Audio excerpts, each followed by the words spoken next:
who are blind, have low vision, or another disability that makes reading, holding a book, or turning a page difficult or impossible. The content is copyrighted by the respective publishers. For more information, please visit us on the web at nfradioreading.org. Your Niagara Frontier Radio reading service now presents a reading of articles and features from the Buffalo News for Wednesday, February 11th, 2026. Your readers today are Larry Beenan and Linda Ranella. Starting with the weather report. Low clouds, breezy, and colder today with a couple of snow showers, a high of 30. A few flurries during the evening, otherwise cloudy tonight and a low of 22. A couple of snow showers tomorrow with low clouds, a high of 26 and a low of 15. For Friday, sunshine and a few clouds, a high of 31, low of 25. For Saturday, mostly cloudy, high of 31, low of 21. Sunday, a chance for snow, a high of 37, a low of 29. Monday, low clouds, high of 36, low of 27. And for Tuesday, sunshine and a few clouds, high of 35, and low of 28. Sunrise today was 7:18 a.m. and sunset tonight is 5:42 p.m. Larry? Thank you, Linda. Our opening story, Sabres eye limiting ticket sales in certain zip codes. Goal is to increase home ice advantage against local rivals. Changes may be coming to who can purchase Buffalo Sabres tickets for certain games, and they could come as early as this season.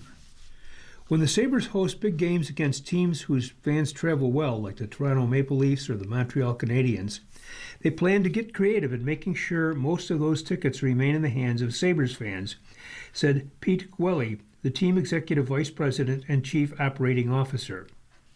That could mean restricting ticket sales to certain buyers and to buyers in certain zip codes. It may be something instituted sometime during the remainder of the regular season and into the postseason if the Sabres make it, with potential matchups looming against the likes of the Canadiens and Detroit Red Wings. This comes after a critical home game at the end of January against the Canadiens brought a sea of Habs in red jerseys inside KeyBank Center.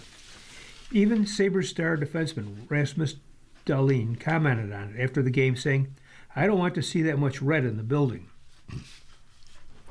The Sabres were riding their best 24-game stretch in franchise history, but many season ticket holders likely sold their seats months earlier when the team was in the midst of another sluggish start and seemed unlikely to compete for a playoff spot. And there were plenty of individual tickets for Montreal fans to snap up too. 5 days later, in another big home tilt before the Olympic break, the Sabres arena was pretty jammed with Pittsburgh Penguins fans, a base that loyalty follows its team on the road, especially for a 3-hour trip like the one to Buffalo.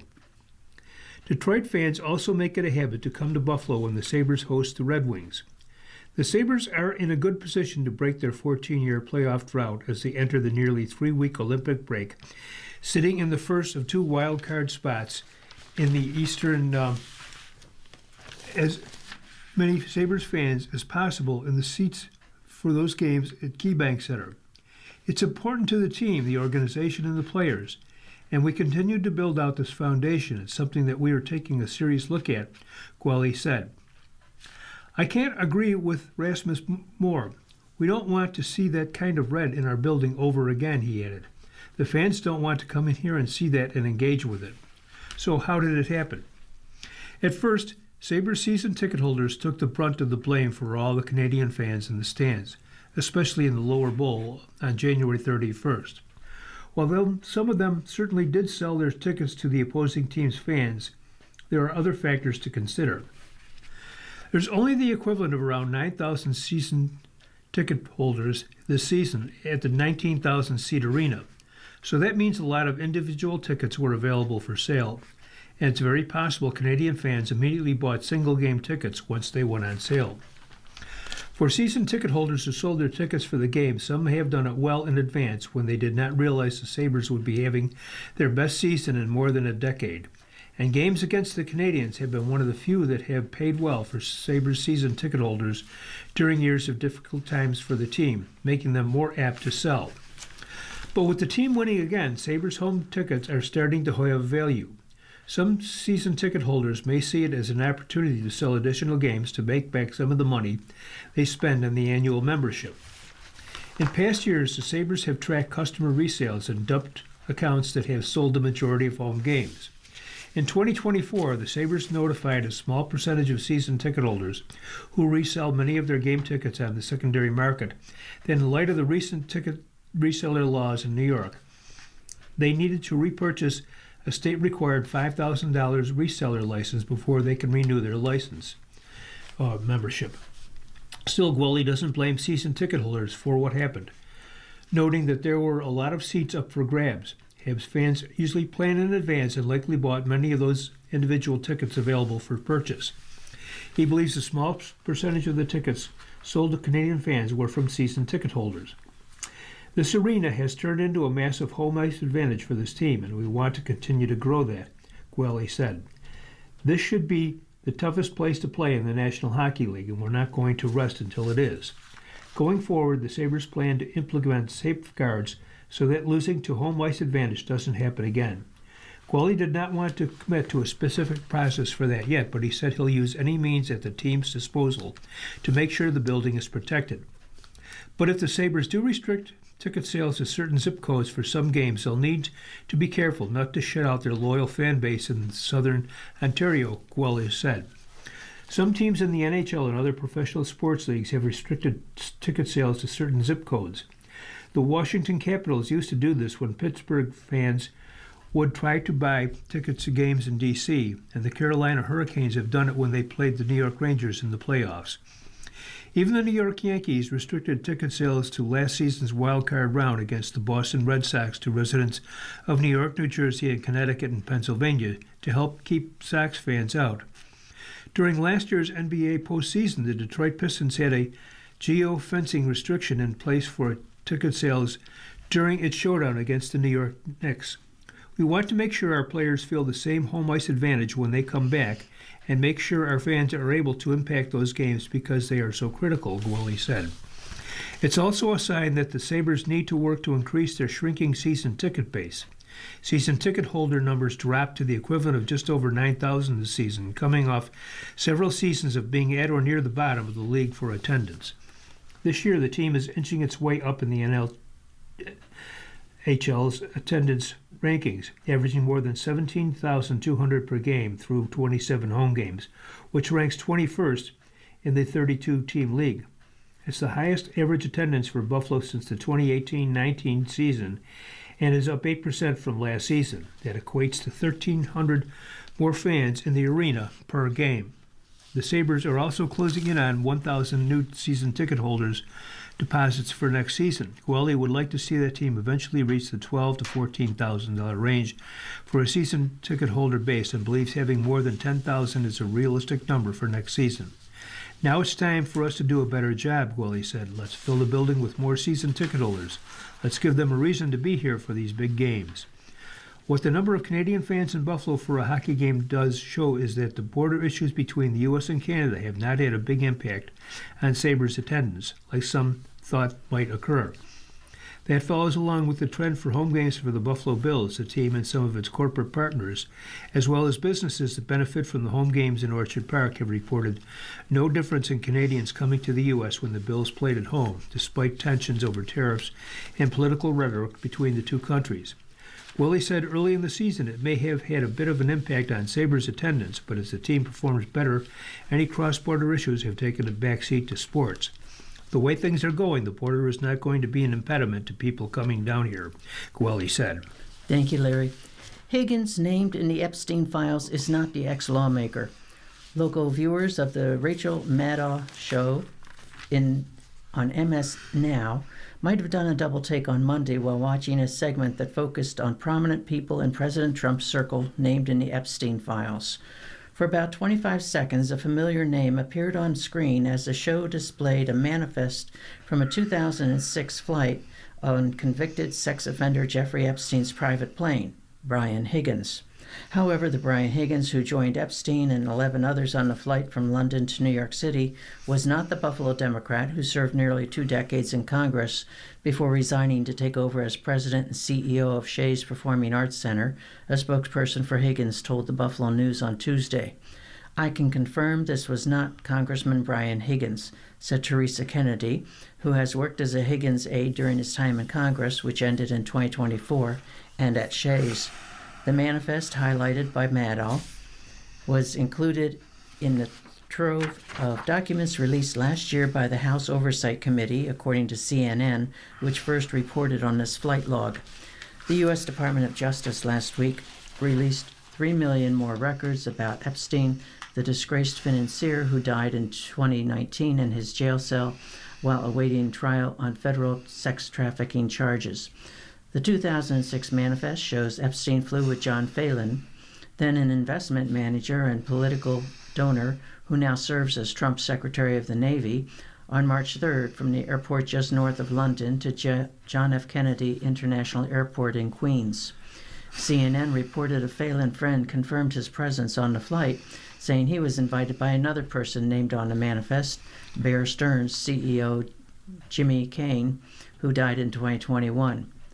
The Phelan friend told the network Epstein pitched a tax concept to Phelan and others from the financial sector on flight. CNN reported the Jean-Luc Brunel listed on a manifest was likely Jean-Luc Brunel, a French modeling agent and close Epstein associate. Brunel was facing charges of sexual assault and rape of a minor when he was found dead in his prison cell in 2022. There were 13 people listed on the flight and 6 of the names redacted. Neither the CNN report nor a Washington Post article about the flight names or identifies who the Brian Higgins was beyond republishing the manifest. CNN reported that aside from Epstein, Phelan, Brunel, and Kane, the 3 other passengers all had apparent ties to the financial sector. Maddow didn't say the name Brian Higgins either during Monday's 11-minute-plus segment on the manifest and the Epstein files. Kennedy, the Higgins staffer, said records show Higgins voted in the House of Representatives at 12:43 p.m. on March 2, 2006. Voting in this pre-COVID era took place in person, she said. Higgins would have had to fly from Washington, D.C. to London, which is 5 hours ahead of the Eastern Time Zone, to make it to the airport where Epstein's flight departed at 4:04 p.m. local time on March 3rd for its trip to New York City. During that time, he was in Washington, D.C., voting on the House floor and then on the flight back to Buffalo to represent this community, Kennedy said in an email Tuesday. Larry? Thank you, Linda. Delgado, Walton see no viable path, quit governor's race. Vow to back all Dems as Blackman chooses Hood as running mate. The race for governor just got a lot clearer. Within a space of 24 hours, Lieutenant Governor Anthony Delgado and India Walton ended their campaign for governor and lieutenant governor on Tuesday, leaving no obstacles on the Democratic line for Governor Kathy Hochul and running mate Adrian Adams. The withdrawal of Delgado and Walton came a day after Nassau County Executive Bruce Blakeman chose Madison County Sheriff Todd Hood as his running mate for the Republican nomination after his earlier choice, Fulton County Sheriff Richard Gardino, a former judge, backed out. Blackman and Hood are set to become the official GOP nominees Wednesday at the state Republican convention in Garden City.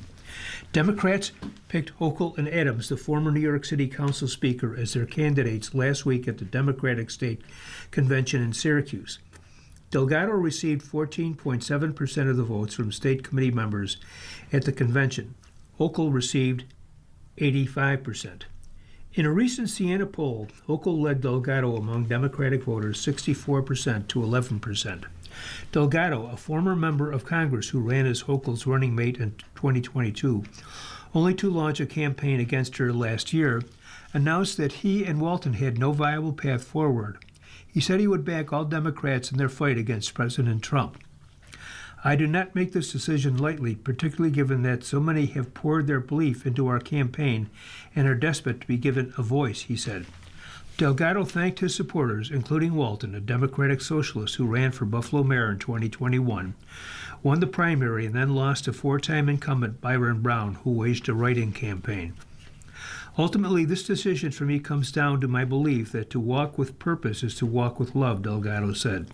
That belief has animated this campaign. That is what the same spirit that I will carry with me as I continue to serve the people of New York as Lieutenant Governor, he said. In a statement, Walton said, "It was the most unexpected and huge honor to be considered and brought into the team so seamlessly and with such care. I'm sure this is not the last folks we'll hear from Team Delgado Walton." In a statement, Hochul campaign spokesperson Serafina Chatika said, Governor Hochul has spent all year uniting her Big Tent party around a vision for affordability and safety for every New York family. Thanks to her leadership, our campaign and our party are strong and ready to defeat Donald Trump and his enablers up and down the ballot, take back the House, and hand Bruce Blakeman yet another loss this November. The choice of Hood made sense for Blakeman because who has focused on public safety as a top issue. Like Blakeman's county, Hood's office has an agreement with U.S. Immigration and Customs Enforcement that allows its officers to be deputized to assist ICE in its work. Hochul has called for a new law to ban such agreements between ICE and local law enforcement agencies in New York, which are allowed under a 1996 federal law following the killings of federal officers of Renee Nicole Good and Alex Preddy, both 37 of Minneapolis last month. Sheriff Todd Hood has spent his career protecting communities, managing complex public safety operations, and standing up for law-abiding New Yorkers, Blakeman said in a statement. He understands what Kathy Hochul refuses to admit. Reckless bail laws and anti-police policies put repeat offenders back on the street, drive businesses out of New York, and make families less safe. Todd Hood and I believe in accountability, results, and putting taxpayers first. Blakeman, who announced his campaign in December, faces no opposition to the Republican nod. Representative Elise Stefanik, a Saratoga County Republican, had launched a campaign in November, but ended it 6 weeks later. On Monday, Hood said in a statement he was honored to join Blakeman in this fight to make New York safe and affordable again. Not so veiled criticism of Hochul. As sheriff, I see the real-world consequences of Albany's failed policies every day. Rising crime, higher costs, and repeat offenders released back into our communities, Hood said. Together, Bruce and I will restore law and order, support law enforcement, protect victims, and respect taxpayers. Erie County Republican Committee Chair Michael Cracker, who had served as Stefanik's campaign manager, praised Blakeman's choice of a running mate. Sheriff Todd Hood is an exceptional choice for a lieutenant governor, Cracker said. He's led on public safety and understands how Kathy Hochul's failed policies have hurt working families. His selection underscores Bruce Blakeman's commitment to giving upstate a voice who will advocate for safer, more affordable state. Hood, who has been sheriff since 2018 as vice president of the New York State Sheriff's Association, chairs the National Sheriff's Association School Safety Committee, and belongs to the New York State Association of Counties Public Safety Committee, Blakeman said. Thank you, Larry. You're listening to a reading of today's Buffalo News on your Niagara Frontier Radio Reading Service. The time is 9:18. Today in history, on this date, in 1847, American inventor Thomas Alva Edison was born in Milan, Ohio. In 1945, U.S. President Franklin Delano Roosevelt, British Prime Minister Winston Churchill, and Soviet leader Joseph Stalin signed the Yalta Agreement, in which Stalin agreed to declare war against Imperial Japan following Nazi Germany's capitulation. In 1975, Margaret Thatcher was elected leader of Britain's opposition Conservative Party, a prelude to her eventual rise to Prime Minister in 1979. In 1990, South African anti-apartheid activist Nelson Mandela was freed after 27 years in prison. Mandela would be elected president of South Africa 4 years later. In 2011, Egyptian President Hosni Mubarak resigned after days of democracy protests, ending 3 decades of authoritarian rule. In 2012, on the eve of the Grammy Awards, superstar singer Whitney Houston was found dead after she drowned in a hotel room bathtub in Beverly Hills, California. She was 48. The official coroner's report listed heart disease and cocaine as contributing factors in her death. And in 2013, during a routine morning meeting of Vatican cardinals, Pope Benedict XVI announced he would resign as Pope effective February 28th. It was the first papal resignation in nearly 600 years. Larry? Thank you, Linda. The local Buffalo News editorial. Insider's race. Special election for the 61st Senate District was short on time information. Was that an election that just happened? Western New Yorkers should be forgiven for barely noticing that Erie County Democrat Party Chairman Jeremy Zellner beat Republican opponent, businessman Dale Gilardi, by 6,406 votes on February 6, a special election to represent New York's 61st Senate District, a seat vacated by Sean Ryan when he became mayor of Buffalo. It was a solid win, but the turnout was not quite as substantial, only about 15%. That's not too surprising given the brutal weather Western New York has been experiencing for what seems like forever. But this relatively small cohort of voters will have a major impact on what happens in the June Democratic primary when Zellner will have to run again. Zellner will be an established state senator with the benefits of incumbency, however brief. His primary opponent will be Assemblyman John Rivera, and then the winner of that election that will have to prevail in November's general contest. There's nothing illegal or improper about the process that led to this, but it doesn't favor a level playing field. Voters played no role in selecting either Zellner or Gilardi as candidates in the recent special election. That was up to party leaders. And there was a very brief period of time, barely a month, for the two candidates to campaign. After Kathy Hochul set the date for the election on January 2nd with an enrollment advantage in the district, which includes parts of Buffalo as well as the city and town of Tonawanda, Amherst, Grand Island, and the villages of Kenmore and Williamsville, of nearly 2-1. It's no shock that Democratic candidates prevailed. And it's no shock that Zellner was that candidate, though he recused himself from the party committee vote that chose him. The fact remains that he has chaired that committee since 2012. As reported by the News' Justin Sondel, Zellner got some help too from the town of Amherst Democratic Chair Chuck Eaton, whose committee passed a measure urging Zellner to run, in large part because Zellner lives in Tonawanda, part of his mostly suburban district. Rivera lives in Buffalo, though according to some polls, that might not matter. Still, pitting suburban against urban voters in a mixed district as though the interests of both cannot be served by a candidate who lives in one or the other is frankly ridiculous. Any viable candidate must be able to serve both constituencies regardless of where he lives. It was never a good look that Zellner was a Board of Elections commissioner at the same time that he was chairman of the Democratic Party. He resigned from the Board of Elections, a post he held since 2017, but is keeping the party position. In the past, the News editorial board has commented that having Zellner playing leading roles in both the party committee and the Board of Elections is like having an umpire work a New York Yankees game wearing a Yankees cap and getting to fill in the team's lineup card. None of this is to question Zellner's integrity or indeed his ability to be a fine New York State senator. He clearly knows his community, and by all accounts he has served Erie County well as Board of Elections commissioner. Addressing such challenges as the COVID-19 pandemic, the conversion to electronic voting and polling tablets, broader mail-in ballot access, and the county-wide implementation of early voting. But a month-long campaign pitting two candidates chosen by party insiders is not the best way for voters to make knowledgeable decisions. We should expect more. It will be up to the next campaign to provide a more extended and informative contest. Thank you, Larry. The editorial cartoons, the first one's by John Deering of Creator Syndicate, and it shows the seal of the President of the United States.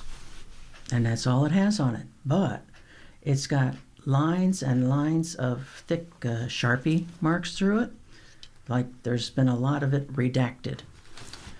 The second cartoon is by Tom Stiglich, also of Creator Syndicate.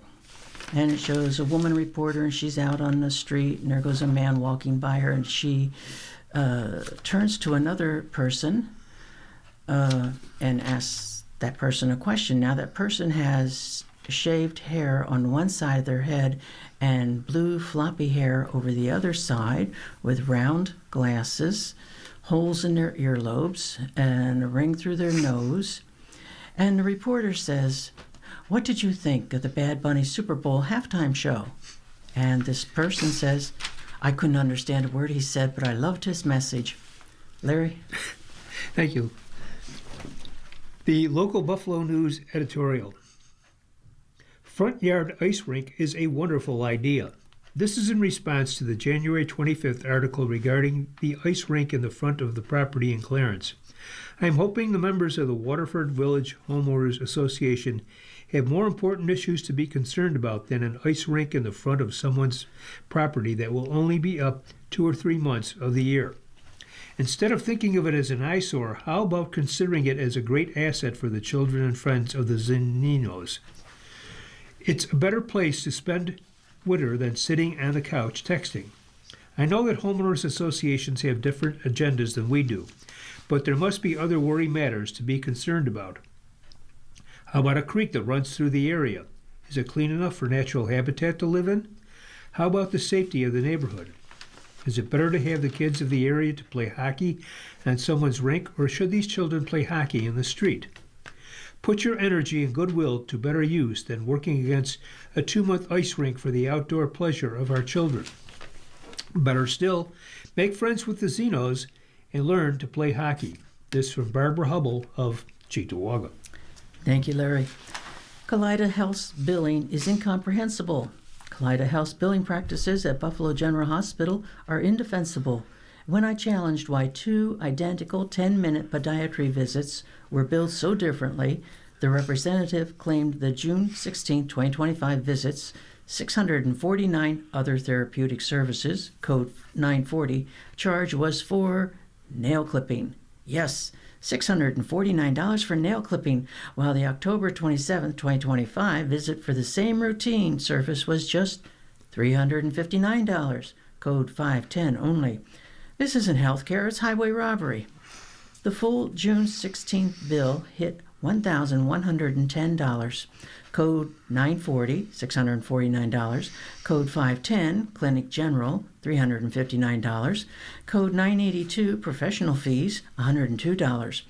My co-pays were $59.41 and $12.38 respectively. No wound care, no procedures, just standard checkups. My doctor confirmed other patients face $300 plus out-of-pocket costs, out-of-pocket shocks for similar visits. Customer service, non-existent. Calls go to voicemail with no callbacks. In person, I'm shuffled from front desk to security to cashier.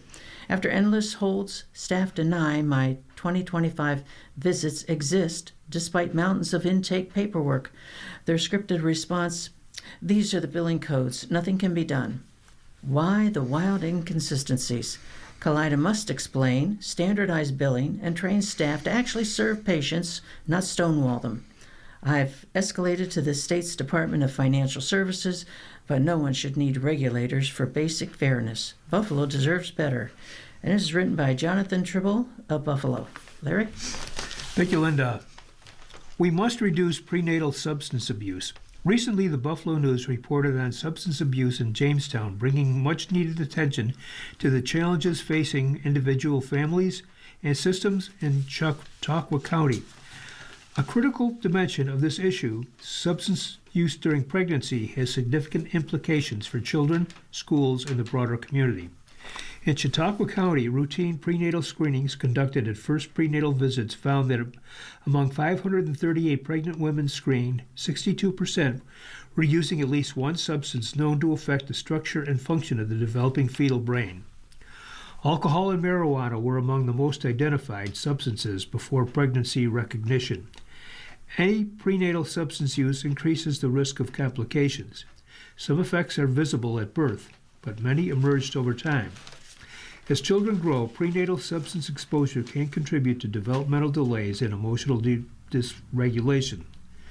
School-age children and teenagers exposed to substances before birth are at higher risk for learning challenges and behavioral health concerns.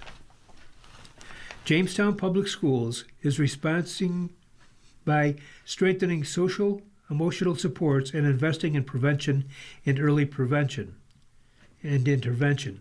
Collaborating with caregivers, healthcare, and community organizations, the district is implementing early childhood screening, assessment, referral, and treatment services for 3 and 4-year-olds to identify neurodevelopmental needs early when support can make the greatest difference. The challenges described in the Buffalo News are real, but so are opportunities for prevention and early support. By aligning healthcare, education, and community systems, we can reduce long-term harm and strengthen outcomes for children across Chautauqua County. This from Jill Muntz of Jamestown. Thank you, Larry. You're listening to a reading of today's Buffalo News on your Niagara Frontier Radio reading service. The time is 9:30. Some opinion columns. This one is Another Voice, and it's written by Patrick Caller, who is president and CEO of Visit Buffalo, and it's about tourism. Building up Buffalo is an ongoing effort. The story of Buffalo is everywhere these days, and that's no accident. After decades of transformation, our destination finally has a tourism megaphone it has long deserved thanks to additional bed tax funding provided to us by Erie County. Buffalo's advertising appears on billboards in cities like Chicago and Boston, and digitally in key markets across the country as part of our new That's Buffalo for You advertising campaign and rebrand. This new messaging is just the beginning of our multi-year effort to increase visitation to Buffalo and Erie County like we never have before. Over the last year, hundreds of national media outlets, including Bloomberg, Forbes, and Lonely Planet, buzzed about our destination, thanks in large part to the dedication of Visit Buffalo's communication team spreading the word. Top-tier publications like Condé Nast Traveler and Afar designate us a top destination to travel to in 2026, while Travel Plus Leisure even named us the most festive place to celebrate Christmas in the U.S. It took years of relationship building with national travel journalists to achieve these accolades. For the first time in our organization's history, we've even begun a dedicated winter advertising campaign touting our county and region as destination that's made for snow buffs. Buffalo is no longer an insider secret, but a destination confidently stepping onto the global stage with energy, pride, and momentum. We can't take our foot off the gas now. Over the last year, our team has reinvested in our community, creating a new countrywide neighborhood mural program, publishing a refreshed African American heritage guide to Buffalo, and debuting a new food trail celebrating our culinary classics. We've also opened the new Buffalo Visitor Center in Canalside. Meetings, conventions, and sports events also soared in 2025.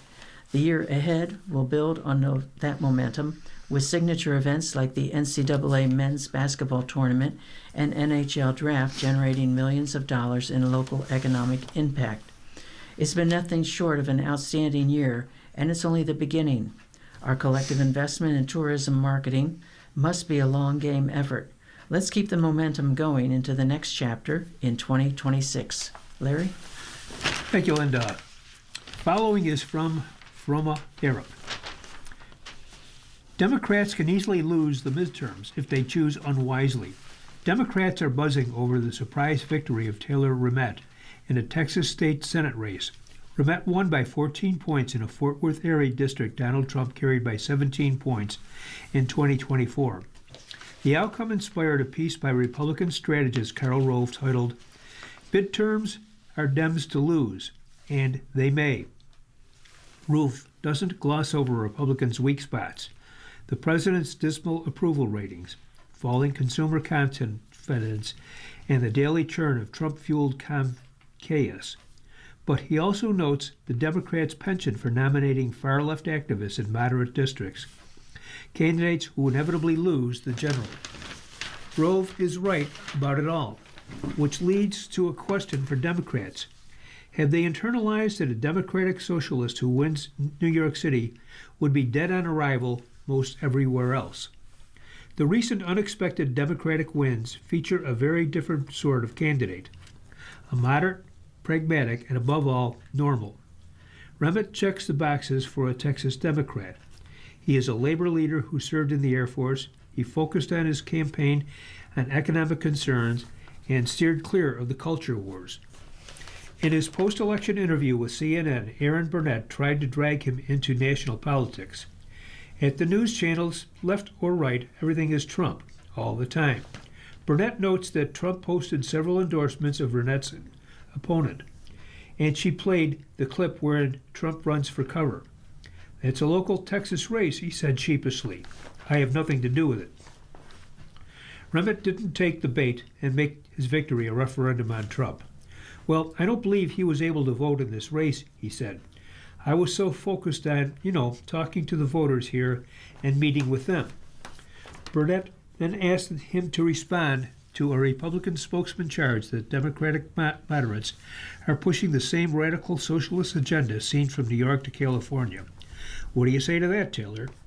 Remick wouldn't go down that alley. Thing is, New York's socialist mayor, Zoran Mamdani, is an outlier. Though an unusually skilled politician, he took less than 51% of the vote, despite being the official Democratic nominee in a heavily Democratic city. And moderate Democrats have been winning mayoral races in California, San Francisco. Mayor Daniel Lurie is cracking down on open-air drug markets and clearing homeless encampments. San Jose Mayor Matt Mayen opposes a referendum calling for an emergency 5% tax on billionaires' assets, noting that the top 1% already pay about 40% of California's taxes. Back in Texas, Democrats prepare for another promising outcome. Two prominent Democrats are contending for a U.S. Senate seat currently held by Republican John Cronin. One is Jasmine Crockett, the firebrand congresswoman for Dallas and its surrounding areas. The other is James Tallarico, a state legislator who presents himself as a progressive Christian. Primary polls show them neck and neck, but Republicans most feel Tallarico because he is more culturally attuned to the conservative state. Both parties drew lessons from a remarkably close special election for a House seat in a mid-Tennessee district.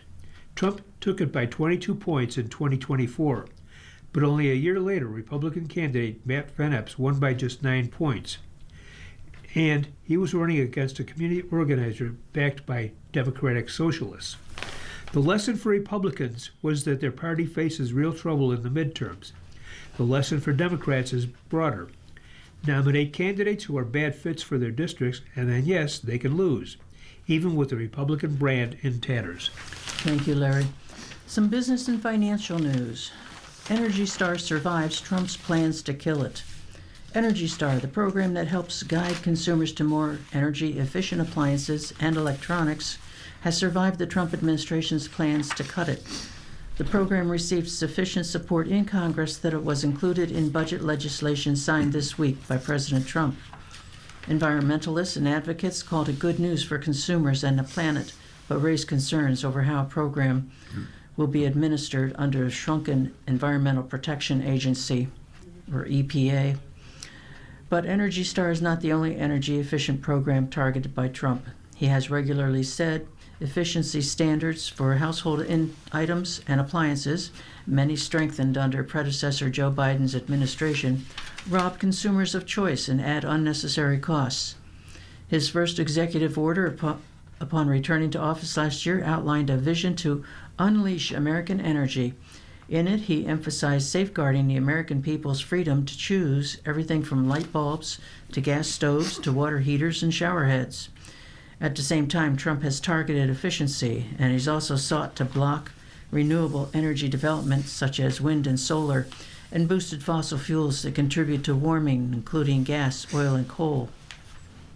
Energy Star is a voluntary, decades-old EPA-run program that informs consumers about how efficient home appliances and electronics are, including dishwashers, washing machines, and more. The idea is to simultaneously reduce emissions and save consumers money on their energy bills. The Department of Energy develops product testing procedures for Energy Star, while the EPA sets performance levels and ensures the certification label is reliable for consumers. It also applies to new homes, commercial buildings, and plants. The EPA says the program has saved 4.41 billion tons of planet-warming greenhouse gas emissions since launching in 1992 and can save households an average of $450 annually. Last May, the EPA drafted plans to eliminate Energy Star as part of a broader agency reorganization that targeted air pollution regulation efforts and other critical environmental functions. The agency said the reorganization would deliver organizational improvements to the personnel structure to benefit the American people. Many groups advocated against the potential closure of the program, citing its benefits to consumers. The legislation Trump signed allocated $33 million for the program, slightly more than 2024's $32.1 million, according to the Congressional Research Service. But it continues the general trend of declining funding for the program over the past decade. The Association of Home Appliance Manufacturers, among many industry groups who advocate for keeping the program, in letters sent to Congress, said it was very pleased to see the funding continue. Experts say uncertainty around the program likely didn't impact consumers much over the past year. They note that manufacturers can't change their product lines overnight. The Department of Energy has proposed rolling back, weakening, or revoking 17 other minimum efficiency standards for energy and water conservation as part of 47 broader deregulatory actions. These are standards that must be met for the products to be sold legally. That includes air cleaners, ovens, dehumidifiers, portable air conditioners, washers, dishwashers, faucets, and many more items that have been in place and updated over the years. These are standards that are quietly saving people money on their utility bills year after year in a way that most consumers never notice, said Andrew Delaski, Executive Director of the Appliance Standards Awareness Project. The striking thing is that consumers have a huge array of choices in appliances in the market today. Repealing these standards would simply increase cost. It just doesn't make sense. Larry? Thank you, Linda. Rooftop solar firms cut jobs, restructure as subsidy ends. U.S. residential solar companies are preparing for a steep drop in business this year, after the expiration of a federal tax credit that helped drive more than a decade of rapid growth, prompting layoffs, restructurings, and some company failures. The 30% federal income tax credit for homeowners who purchase rooftop systems expired at the end of 2025 under President Trump's tax overhaul. This has caused the most labor-intensive segment of the solar industry to contract sharply at a moment when it was already weakened by high interest rates and shrinking state-level incentives. We're going to see between now and July a very meager market that is going to be struggling to sustain itself, said Chris Castro, Chief Sustainability Officer at Climate First Bank, which offers solar loans.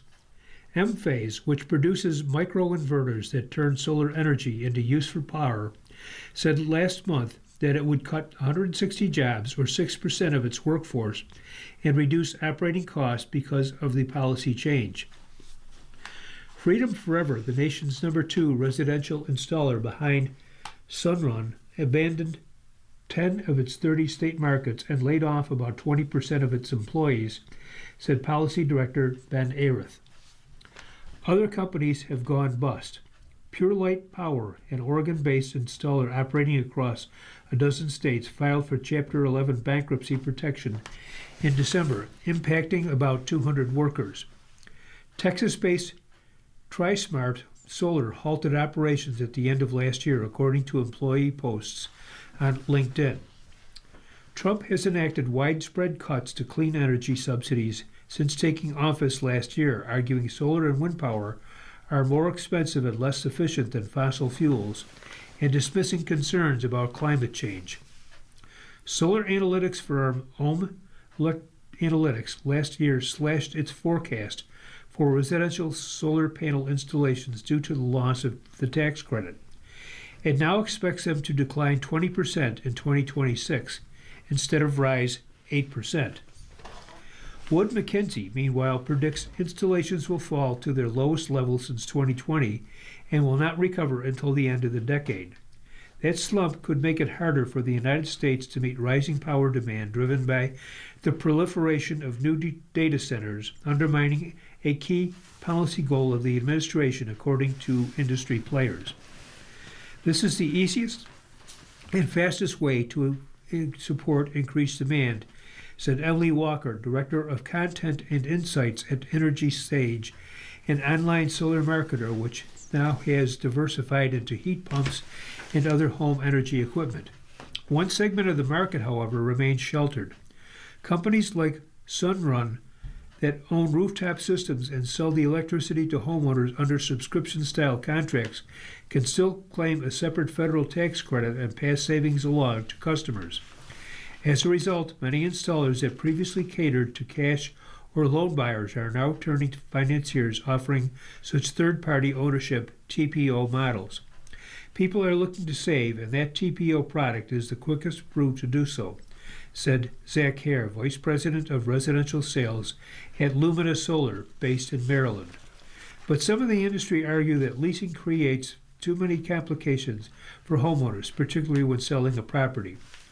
I don't see the value in a lease to a homeowner, said Tom Mills, Director of the Technical Sales at installer Alpenglow Energy in Park City, Utah. Thank you, Larry. For some, a home office is tax deductible. Ever notice in those reality shows like House Hunters, focused on residential real estate and home renovations, that everyone wants a home office? There's a good reason for that.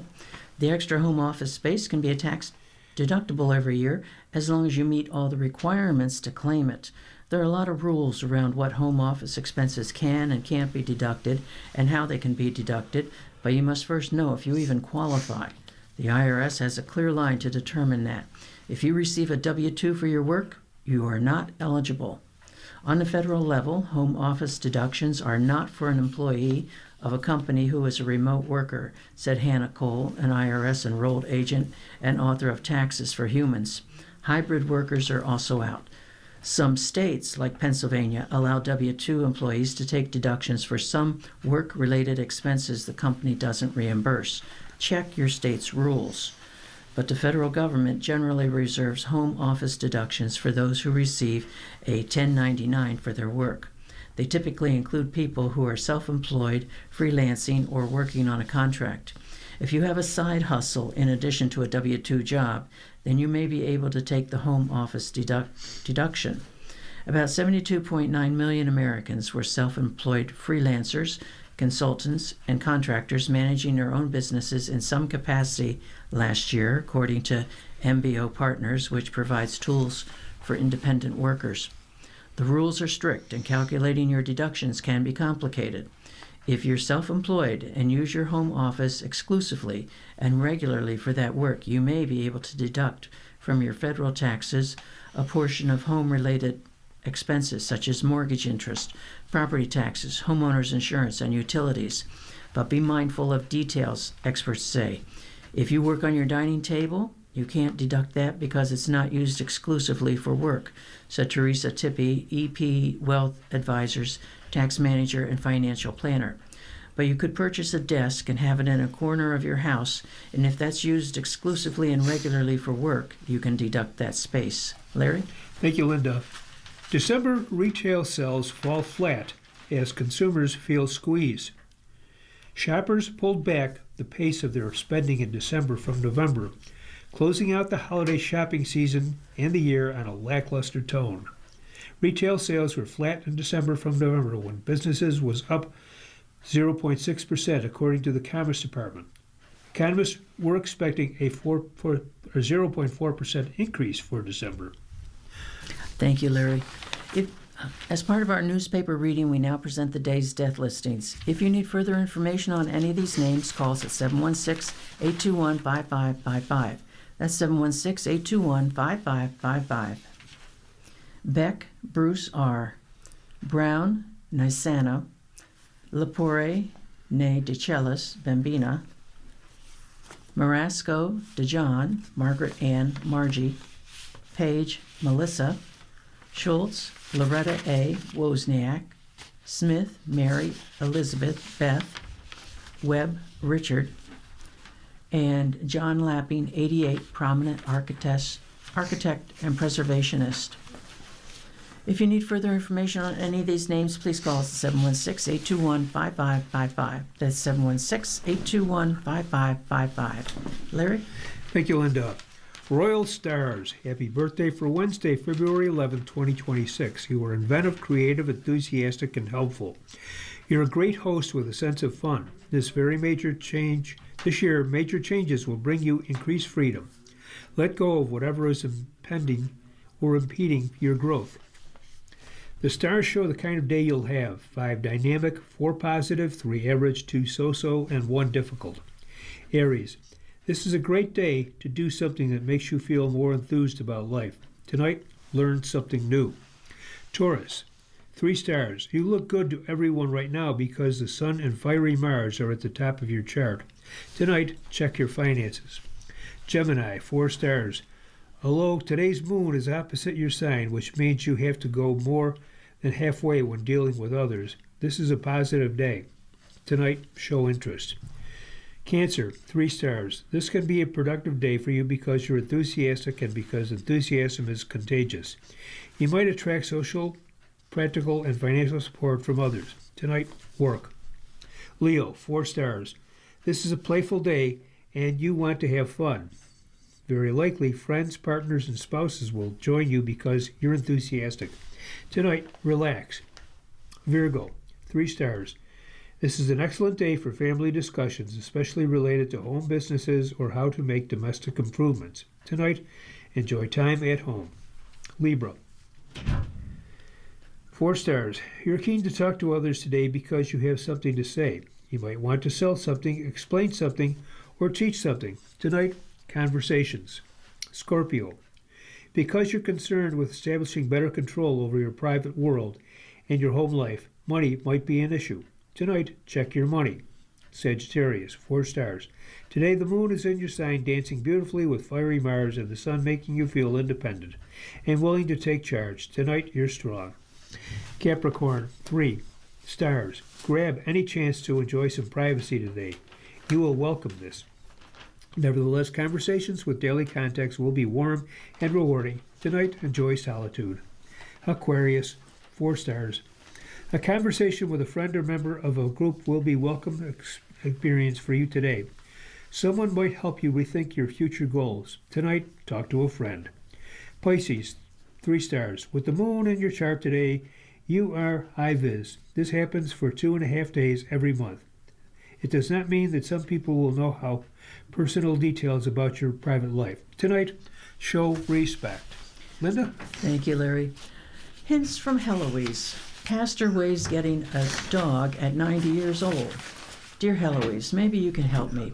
I infer from reading your column in the Omaha World Herald that you have an affinity for pets. This leads me to ask you what may be an unanswerable question. I'm a widowed nonagenarian who yearns for cuddly comfort. Although she's been deceased for nearly 7 years, I still feel so attached to my wife of 63 years that I don't want a new romance, but I love dogs. I'd love to have a miniature golden doodle to snuggle with up next to me. I would enjoy the companionship and having a loving, nurturing, living being beside me. The problem is that in my old age, I have a heart problem that makes it impossible for me to take it for walks. Our winter and stormy times are additionally prohibitive from walking outdoors. I live in an apartment, so I don't have a fenced-in yard. I'm an old retired pastor who doesn't feel like he can afford to hire someone to walk the dog. So is there a solution for me, or should I give up the dream? Thank you. You bless a lot of lives. From J. Keith C. J. It seems that at this stage of life, a dog is not really the answer. They have vet bills, need to be walked, and need to have a caretaker if you are not there to take care of them. They also need to be bathed and groomed. However, one of my readers told me that she sleeps with a fairly large-sized teddy bear so she can cuddle with it at night. Another reader said she uses a long pillow. Readers, do any of you know of a solution that works for you or someone else you know? And if you do, write to Heloise at heloise.com. Hint for dry erase boards. Dear Heloise, I'm not sure if many of your readers can use this tip, but I have a dry erase board that I use for working at home. I know some use it for family schedules. Over the years, I've tried dry erase sponges and cleaners that never quite got the ink off. Recently, I was out of sponges, so I tried using a Kleenex. It got everything off perfectly and even left it shining. And that's from Suzanne. Donate bags. Dear Heloise, please ask your readers to save their plastic bags for the local food bank. We constantly need bags of all kinds, paper, plastic, canvas, anything that can hold food for our clients to carry home. Additionally, egg cartons are very helpful as we buy eggs in bulk, then divide them into smaller portions in cartons. That's from Jennifer. And when storing a will, dear Heloise, I have to distance from Ken F. in Nebraska, who suggested placing wills and funeral instructions in safety deposit boxes. If the co-personal representative for the deceased is a co-owner of the box, they may be able to get access. But if they are just a co-signer on the box, then their access ends after the owner of the deposit safety box dies. The safety deposit box is usually sealed until a court appoints a personal representative, an executor, who presents a death certificate and a court order to the bank. If the will and funeral instructions are in the safety deposit box, they will not be readily available if they're stored this way. I learned this the hard way after my parents' death. And that's from Ruth. Larry? Thank you, Linda. From the Political Notebook, District of Columbia. Governor's Group cancels meeting at White House. The National Governors Association will no longer hold a formal meeting with President Trump when the group of state leaders meet in Washington later this month, after the White House planned to invite only Republicans. NGA staff was informed that the White House intends to limit invitations to the annual business meeting, scheduled for February 20th, to Republican governors only. Oklahoma Governor Kevin Stitt, a Republican who is the chairman of the NGA, said in a Monday letter to fellow governors obtained by the Associated Press. Because the NGA's mission is to represent all 55 governors, the association is no longer serving as a facilitator for that event, and it is no longer included in our official program. The NGA is scheduled to meet in Washington from February 19th to 21st. Representatives for Stitt, the White House, and the NGA didn't immediately comment on the letter. Brandon Tatum, the NGA CEO, said in a statement last week that the White House meeting is an important tradition and said the organization was disappointed in the administration's decision to make it a partisan occasion this year. Thank you, Larry. You're listening to a reading of articles from the Buffalo News for Wednesday, February 11th on your Niagara Frontier Radio reading service. We'll return for more readings after the short break. Your readers today are Larry Beaton and Linda Ranella. If you or people you know shop at any of the Dash's supermarkets, please save Dash's register tapes for radio reading. Our agency receives $2 for every $100 in Dash's register tapes. Radio reading has raised thousands of dollars so far. Anyone can drop off their Dash's tapes to the Niagara Frontier Radio Reading Service at 1199 Harlem Road, Cheektowaga, between William and Clinton Streets. Or Dash's tapes can be mailed to the Niagara Frontier Radio Reading Service at 1199 Harlem Road, Cheektowaga, New York, 14227. Any questions on Dash's tapes for radio reading? Call us at 716-821-5555, and thanks for caring.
continue now with our reading of articles from today's Buffalo News. Your readers are Linda Ranella. and Larry Vino. Some local and regional news. Group chosen to run Marina seeks contract from council.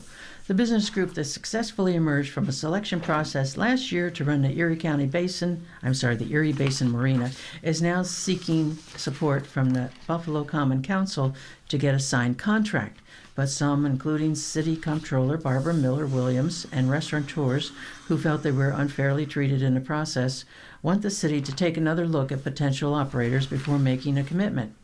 Common Council members on Tuesday questioned the city department heads on the selection process, which happened in the final months of Mayor Christopher Scanlon's administration. The prospective management group and city department heads presented their plans at Tuesday's Finance Committee meeting. They said they want to offer a wide range of experiences at the Marina's 3 restaurant spaces.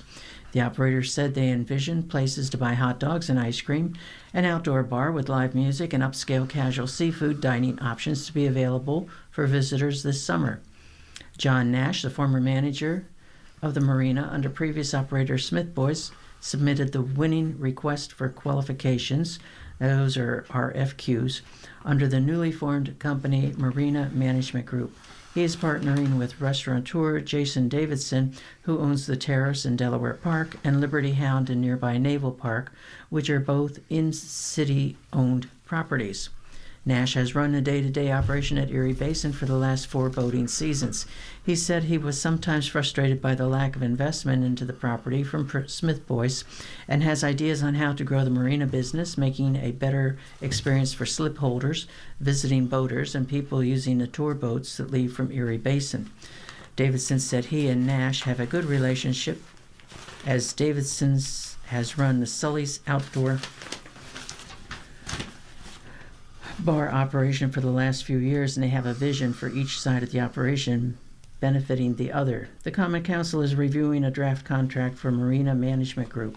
Under the proposed agreement, Marina Management would pay 20% of net revenue, rising to 30% in the 3rd year of the contract, into an escrow account that could be used by the operators to invest in improvements to the city-owned facilities.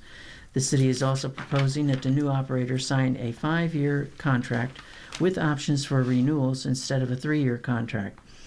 Included in the draft contract is a unilateral termination clause that would allow the city to get out of the agreement if it is dissatisfied with the performance of the operators. Department of Public Works Commissioner Noah Skipper said respondents to the RFQ told the city they would be less inclined to invest in the business with a 3-year contract. But some questions continue to swirl around the process and agreement, and Comptroller's office staff continue to raise concerns over internal controls that were not properly in place or adhered to during the tenure of the previous marina operator, Smith Boys. The Comptroller's office has issued 5 recent audits of the marina showing lax enforcement of internal controls, incomplete bookkeeping, and little financial benefit for the city under the previous deal. A 2022 audit found that Smith Boys paid the city less than $1,000 over an 8-year period. Sam Bruno, a city auditor in the Comptroller's office, said the office would like to see more language in the contract guaranteeing that controls will be in place to ensure that the operators are regularly reporting and that the city is getting its due money. Deputy Comptroller Delano Dowell also said he is concerned about reinvesting all the money derived from the contract back into properties given the city's budget deficit issues. Evetta Applewhite, owner and operator of Evelina's Kitchen, has been holding regular dining hours and events at William K. Space at the marina, subleasing from the approved operator, Angelo Canna Jr., without a written agreement or permission under the city, which was required under Canna's contract. When Canna's contract was terminated by the city, Applewhite had already booked out months of events and invested in the business. But council members Scanlon administration officials and Ryan administration officials have all said that while Applewhite's situation is unfortunate, she was operating without the required permission. In addition, Canada's contract included a clause that allows the city to unilaterally terminate the contract. Behind the scenes, the disagreement between Applewhite and Davidson became more acrimonious after years of working together. In documents shared with the news and other media outlets, Applewhite has accused Davidson of getting the inside track on the RFQ process in what she has said amounts to bid steering under the Scanlon administration. Davidson and city officials deny this. Council Majority Leader Leah Halton Pope said that while some issues still need to be resolved, she is confident that the new operators will be in place in time for boating season. Larry? Thank you, Linda. Developer offers $4.5 million to buy diocese properties. Brooklyn firm seeks headquarters or other parcels on Main Street.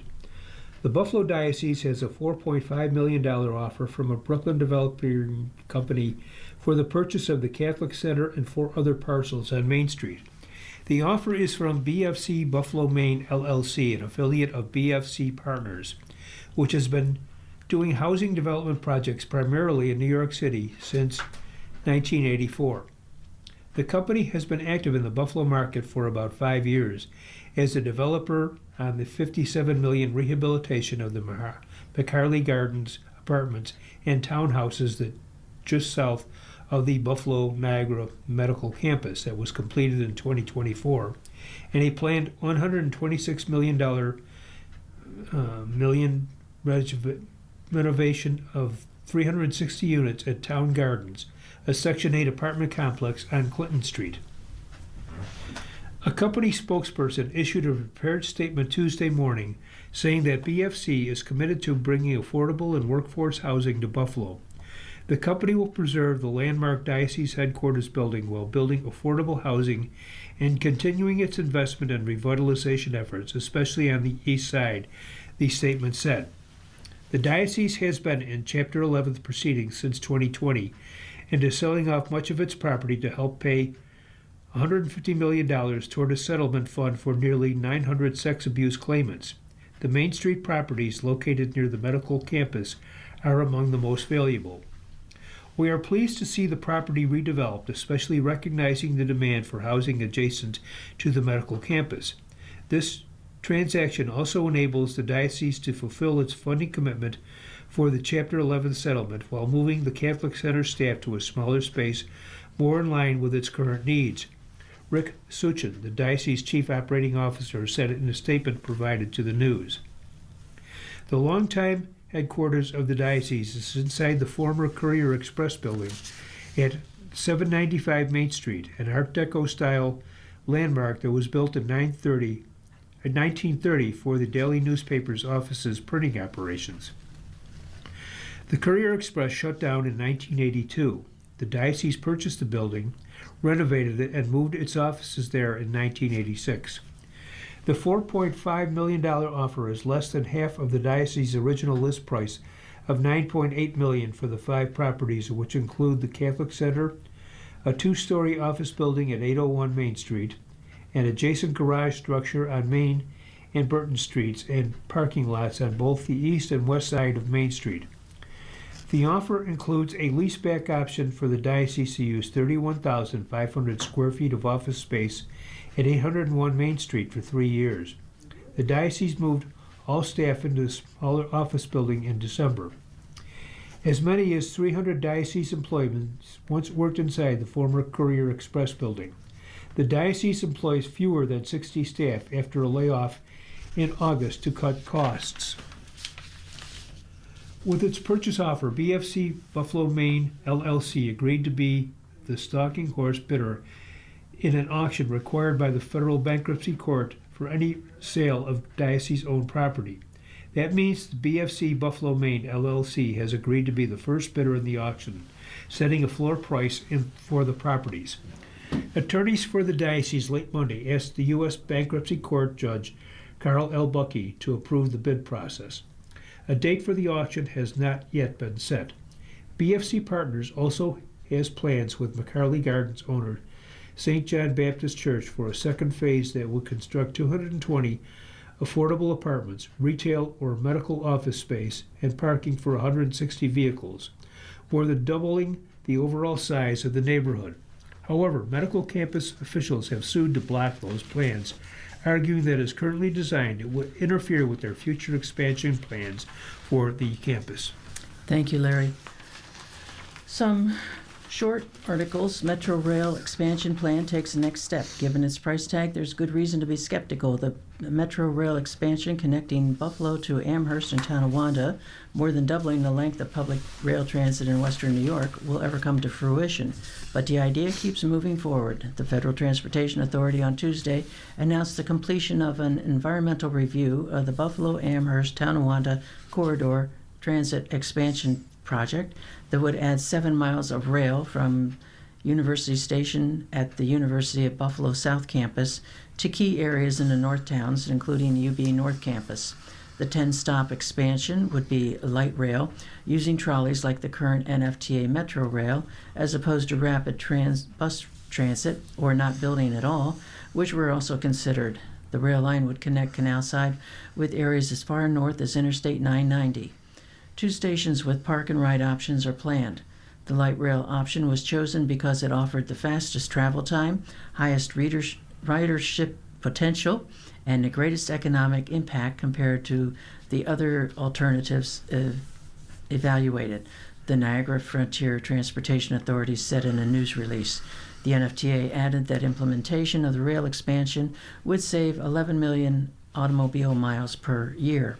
A U.S. government website is dedicated to federal infrastructure projects, estimated the cost of building and expanding the rail system at $1.2 billion. And 2 more shorts. Cheesemaker DEC working on pollution.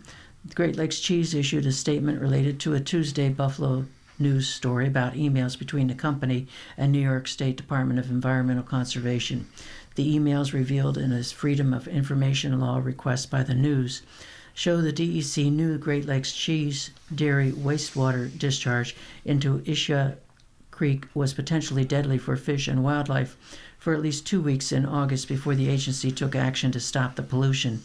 Tens of thousands of fish and other aquatic species were found dead in the creek in late August, and people were advised to avoid all contact with the water until November due to the organic waste discharge from the Great Lakes Cheese Franklinville plant. The cheesemaker has previously apologized for the damage to the creek. In an emailed statement to the News Monday, the company said it's continuing to work with the DEC. Great Lakes Cheese takes its obligations seriously and has been working closely with the DEC throughout this process and will continue to do so as we monitor our operations at the Franklinville facility moving forward, the company said.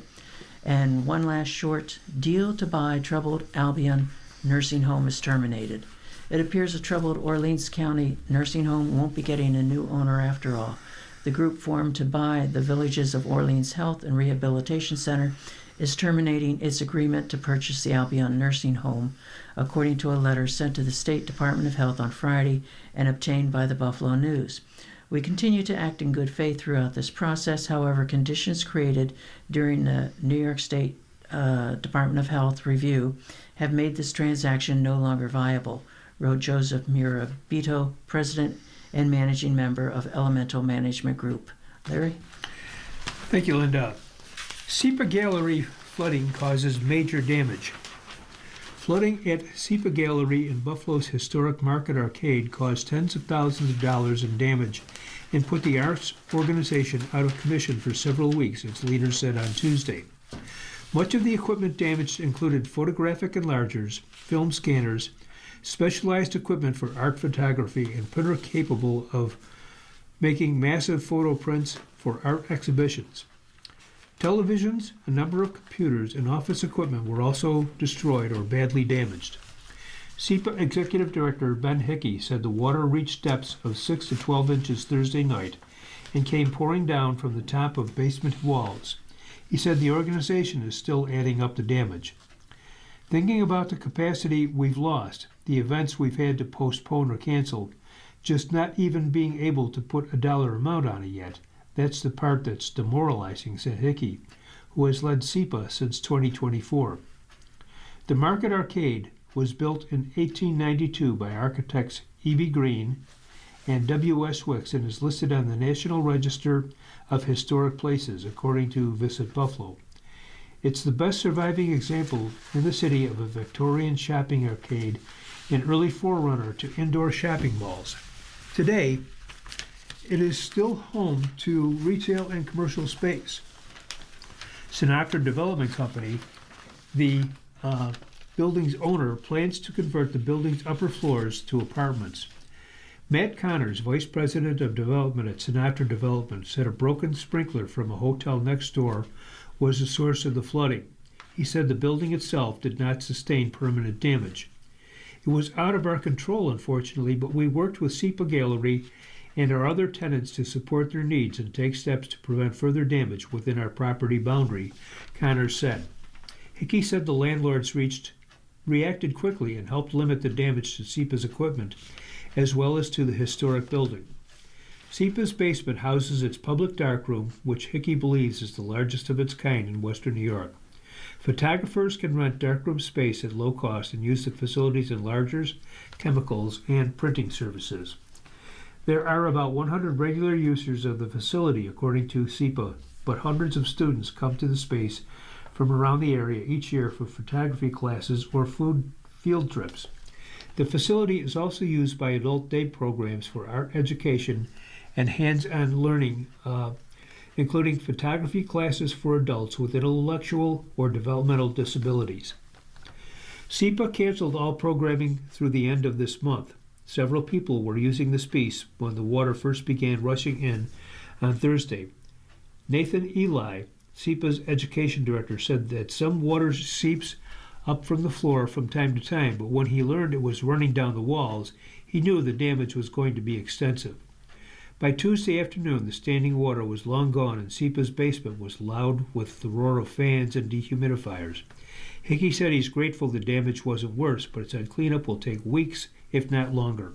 He noted that SEPA's property was insured, but it will take a long time to replace some of the specialized equipment, which is not only expensive, but rare. Thank you, Larry. You're listening to a reading of today's Buffalo News on your Niagara Frontier Radio reading service. The time is 10:16. On to sports information.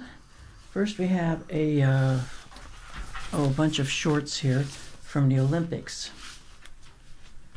Around the games, figure skating. Naumov has emotional Olympic debut for U.S. Maxim Navov of the United States delivered an emotional short program at the Milan Cortina Olympics, fulfilling a dream he shared with his late parents. Former pairs world champion Evina Shikova and Vadim Naumov were killed in a plane crash in 2025. Their son carries their memory with him, feeling their presence on the ice. On Tuesday night, he performed one of his best short programs in his career, landing a quad Salchow, triple axel, and double lux triple toe loop. His performance earned him a spot in the men's free skate on Friday. Mother and son for Mexico set to make history. This is alpine skiing. Sarah Schlepper and her son Las Gaxiola are set to make history when they compete for Mexico. It will mark the first time a mother and son have competed at the same Winter Olympics, according to research by an Olympic historian. Schlepper, a former U.S. ski team member, retired in 2011, but returned to compete for Mexico, her husband's home country. Teen Las Galaxio has followed in his mother's footsteps, showing promise on the ski slopes. Cross-country skiing, Glabo 1 gold away from tying the winter mark. Don't be surprised if Johannes Hagsflut Klæbo soon holds the all-time record for gold medals at the Winter Games. The Norwegian cross-country star powered to his second straight gold and seventh of his career by winning the men's sprint. He was a comfortable 0.8 seconds ahead of Ben Ogden of the United States. Klæbo moved to 1 gold behind 3 compatriots, Marit Bergson, Born Daly, and Ole Ellen Bordalen, all of whom have retired with 8. And in curling, Swedish siblings win mixed doubles.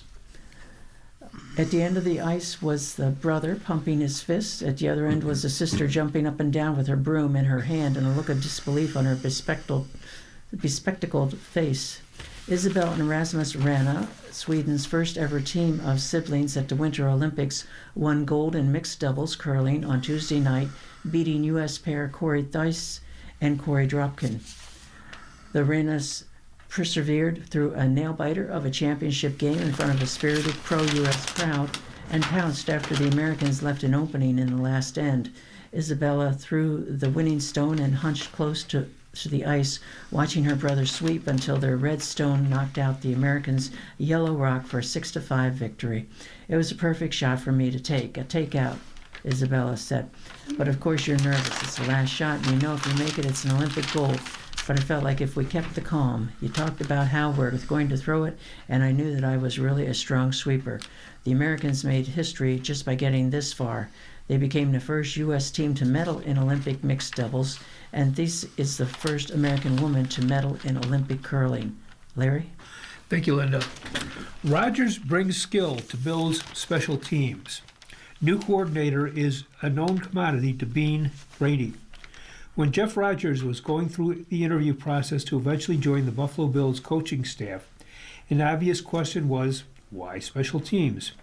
Yeah, I've been asked that a little bit, Rogers said at this introduction in the news conference on Thursday. No, it wasn't something I always aspired to be. Yes, I kind of just fell into it. Now, the new special teams coordinator for the Bills, Rogers, 48, got his start in coaching as a graduate assistant at the University of Arizona in 2001. He had played as a linebacker at the University of North Texas. Most recently, the special teams coordinator and assistant head coach for the Arizona Cardinals, Rogers has since fallen in love with the structuring and scheduling of special teams. He relishes the chance to work with all sorts of players on the roster while keeping his meetings efficient. I know that's my best fit, Rogers said.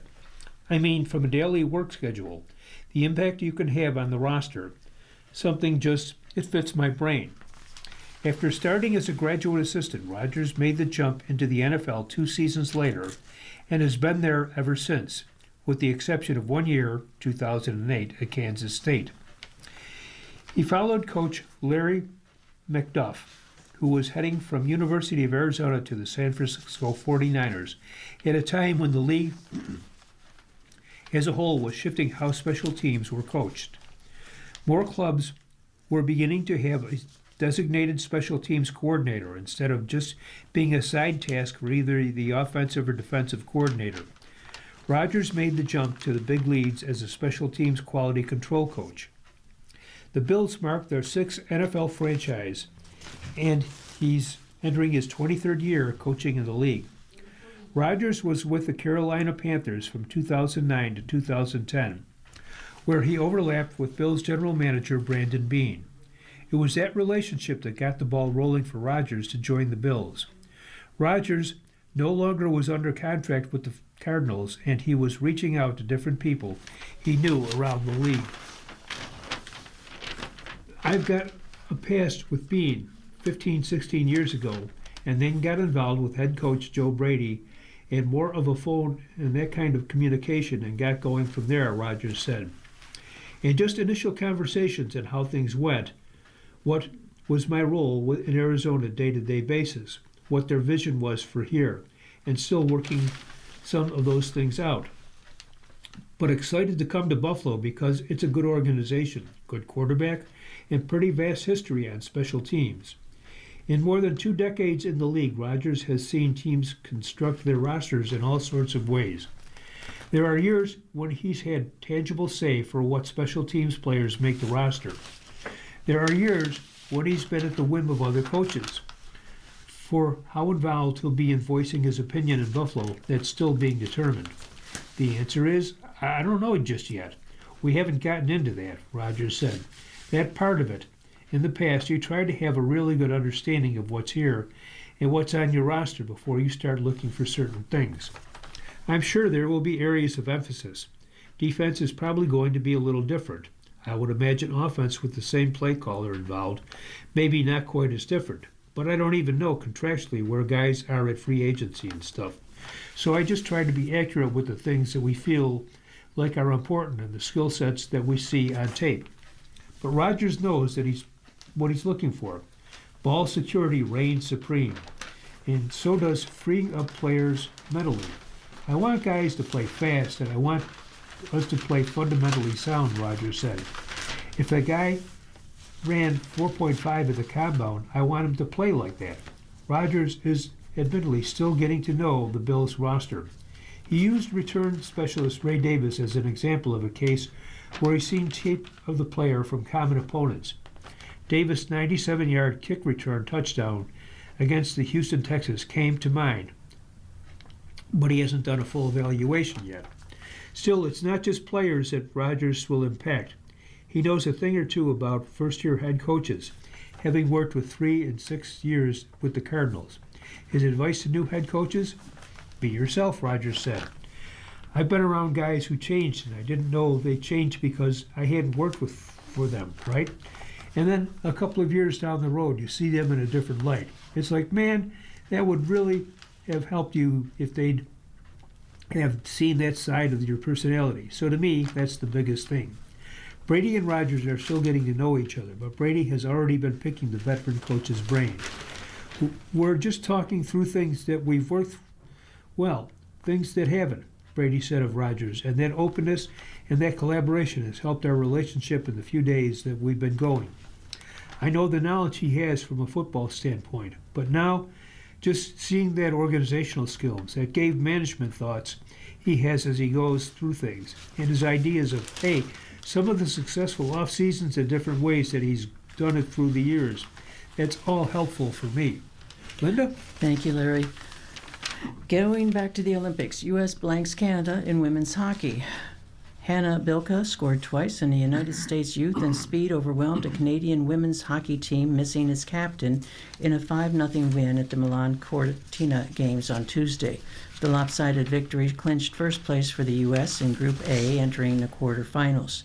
Team USA swept all 4 preliminary round games by a combined score of 20-1 and brought back memories of how a Canadian team in its prime rode to winning gold at the 2022 Beijing Games.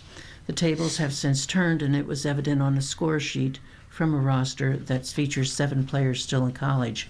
The University of Wisconsin's Caroline Harvey had a goal and 2 assists, with Badger teammates Elise Leah Edwards and Kristen Sims also scoring. The goal was Edwards' first in her Olympic debut and being the first black woman to represent the U.S. University of Minnesota captain Abby Murphy set up 3 goals. Erin Frankel stopped 20 shots for her 3rd win and 2nd shutout in her first Olympic tournament. And even 36-year-old captain Hillary Knight added an assist, the 32nd Olympic point of her career, to tie Jenny Potter for the most by a U.S. women's hockey player. Knight is playing in her team record 5th Olympics at the Milan Cortina Games and already had tied Natalie Darwitz and Katie King for the most goals on this stage with 14. The next one will give Knight sole possession of that record. The 36-year-old face of U.S. women's hockey also holds records for most goals and points by any player in the World Championships. Knight has previously announced this will be her final Olympics, although the Seattle Torrent captain will continue her career in the PWHL. Canada, meantime, opened this matchup tentatively and then ran into penalty problems, minus its longtime leader, Marie-Philip Poulin. Poulin was ruled out about 5 hours before puck drop, and a day after she limped off with an apparent lower body injury in the first period of a 5-1 win over Czechia. Poulin, 34, is considered day-to-day, although it's unclear when the player nicknamed Captain Clutch will be available for Canada's closing game of the preliminary round against Finland on Thursday. And Poulin's availability is uncertain for Saturday when Canada is scheduled to play its quarterfinal game. Larry? Thank you, Linda. For NHL's elite, the Olympic wait is over. Many veterans now get to play on the world's biggest stage. Milan, Nathan McKinnon knew he wouldn't make Canada's 2014 Olympic team as an 18-year-old NHL rookie, while Germany's Leon Draisaitl and Czechia's David Pasternak were still a year away from being drafted. Canadian Connor McDavid and American Jack Eichel were just 17, and Austin Matthews 16 when the best hockey players in the world went to Sochi. They all figured they'd get their chance for elaters, but it never came as the league chose not to go to the Pyeongchang in 18, and that was a pandemic-wrecked chance to play in Beijing in 2022. We've been waiting our generation, pretty much whole of our careers, to play at the Olympics, Pasternak said. Victor Hedman, inexplicably snubbed by Sweden a dozen years ago, is making his Olympic debut in Milan, and the moment has finally arrived for McDavid and McKinnon to team up with Sidney Crosby for Canada, and for Eichel and Matthews to join forces in the hopes of delivering the first U.S. gold medal in men's hockey since the 1980 Miracle on Ice. The first games are Wednesday, with Finland and Slovakia kicking things off before Sweden faces host Italy in the nightcap. I don't know if I'm going to feel great or awful, but I'm going to be flying for the first shift, Sweden's Adrian Kempe said, who's favored. Canada is just over an odds-on favorite, with the U.S. a little under 2-1 on BetMGM's sportsbook. Canada won 3 of the first 5 Olympics involving NHL players, dating to 1998, including the past 2 in 2010 and 2014. And anything short of gold is a disappointment in the country that invented the sport. Playing for Team Canada over the years, it's something that you learn is part of it, that expectation and that responsibility, Crosby said.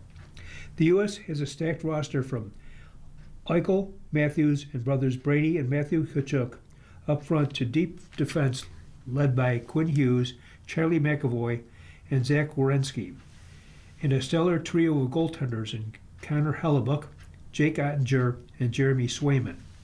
Its best finishes since 1980 were losses in the final, each time to Canada, in 2002 and 10.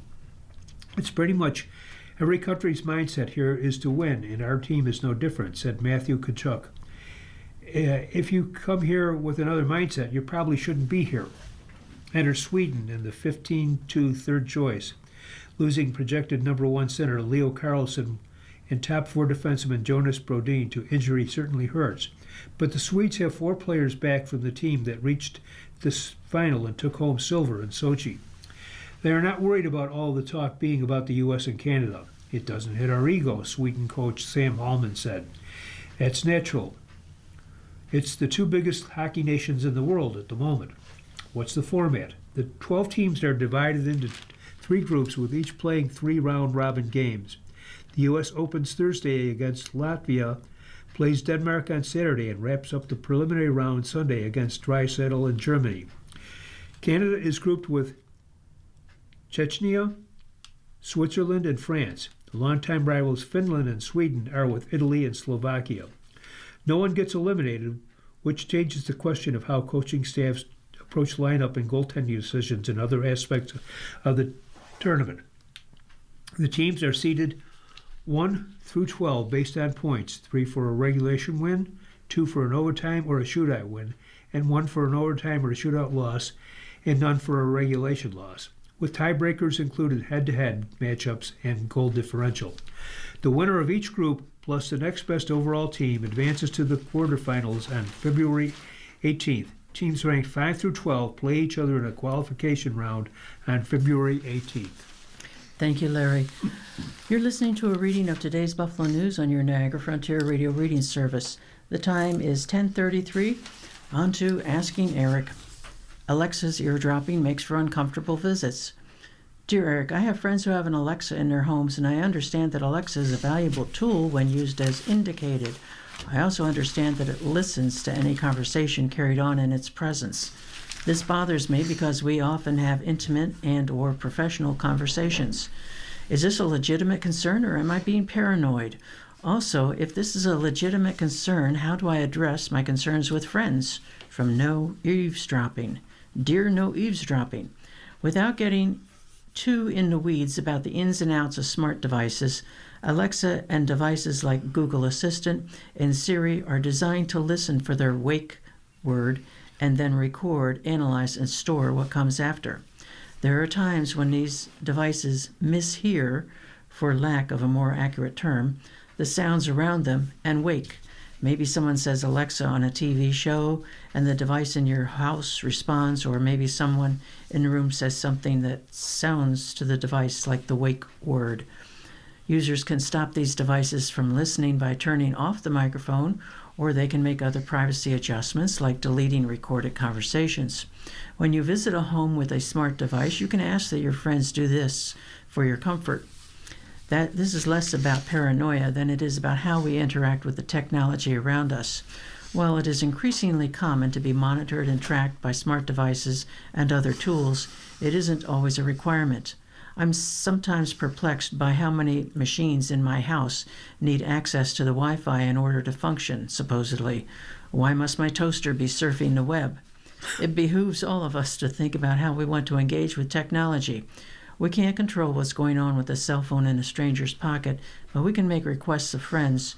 There's no shame in saying to your friends, I know this is a useful tool, and I don't begrudge you for having it, but for the length of our conversation, can it just be us in the room? Dear Eric, since we're finished with another holiday season, I have this question for you. What's the best way to handle demands from party hosts that you take leftovers home with you? I've tried politely saying no, thank you, but they insist.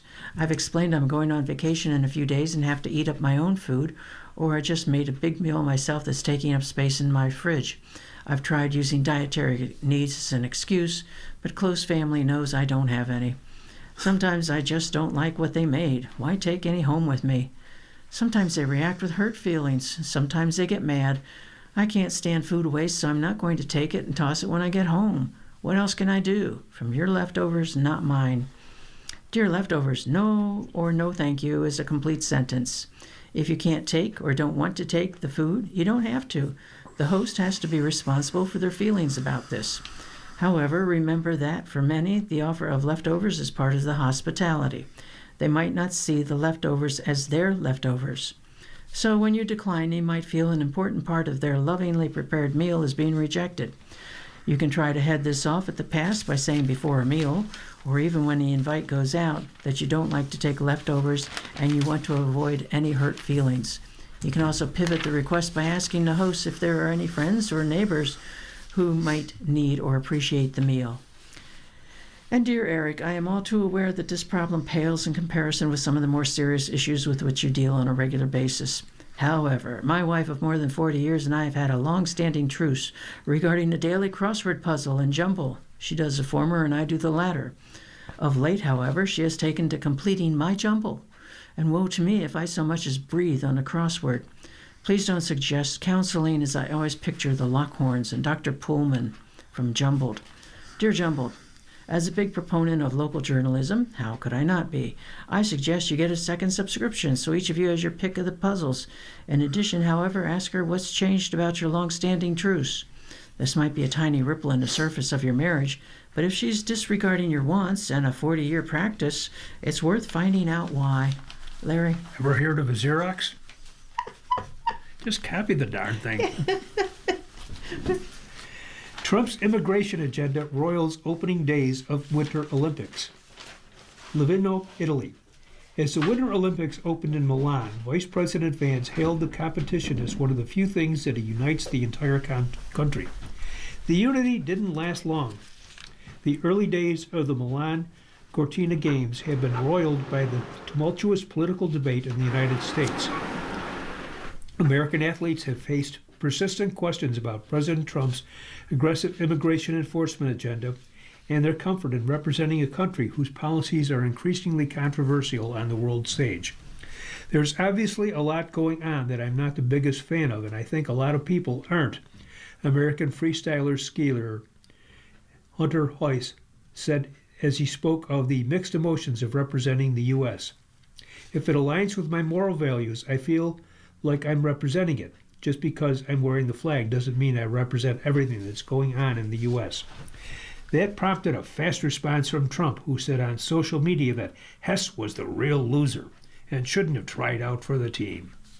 Very hard to root for someone like this, the president added. The criticism of an American athlete from a U.S. president was a sharp departure from the unifying apolitical tones the White House typically strikes during the Olympics, highlighting how the tension over enforcement of Trump's immigration policies has now bled into athletic competition. Other leading conservative voices, ranging from podcaster Megyn Kelly to a Republican candidate for governor in Florida, added to the critique of Hess, with some calling for him to be taken off the U.S. team. But Monday, other top athletes who have previously found themselves in political controversy were rallying to Hess's defense. In moments like these, it is really important for us to unite and kind of stand up for one another for all that's going on, said Chloe Kim, the two-time Olympic gold medalist whose parents are South Korean immigrants and who has faced racism throughout her career for her Asian heritage. After her silver medal win in slopestyle, Eileen Gu, who was born in San Francisco and competes for China, said she had been in touch with Hess, who told her she has one of the few people who could relate to what he's going through. As someone who's been caught in the crossfire, I feel sorry for the athletes, said Gu, whose decision to compete for China drew sharp critiques. The Olympics are never walled off from political and cultural debates. The raised fists of Tommy Smith and John Carlos during the 1968 Olympics remain one of the most powerful and enduring images of protest and resistance to racial injustice in the United States. Since then, political commentary from athletes has become more commonplace, aided by social media platforms that allow competitors to share their real-time thoughts on everything from food and nutrition to days' news. The comments from the athletes in Italy are notable, however, because they're coming at the biggest global sporting event to occur since federal agents killed 2 U.S. citizens in Minnesota last month, reigniting a debate in the U.S. and abroad over Trump's hardline immigration measures. Chris Lillis, another American freestyle skier, said she felt heartbroken about what's happening in the United States.